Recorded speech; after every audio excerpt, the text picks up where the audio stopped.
Les délégations israéliennes et libanaises arrivent à l'ambassade américaine de Rome pour de nouvelles négociations, après la signature d'un accord-cadre en vue d'une paix durable le 26 juin à Washington.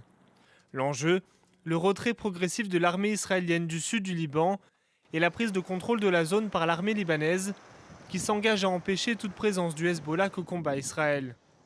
Beyrouth poursuit officiellement le désarmement de la milice chiite alliée de Téhéran.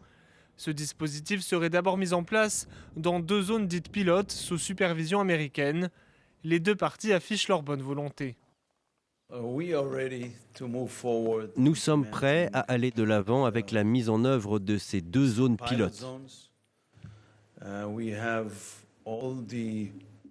Nous avons toute la volonté nécessaire pour consolider ce qui a été établi à Washington le 26 juin. C'est historique. L'armée libanaise est prête à prendre progressivement le contrôle des localités dont l'armée israélienne se retirerait.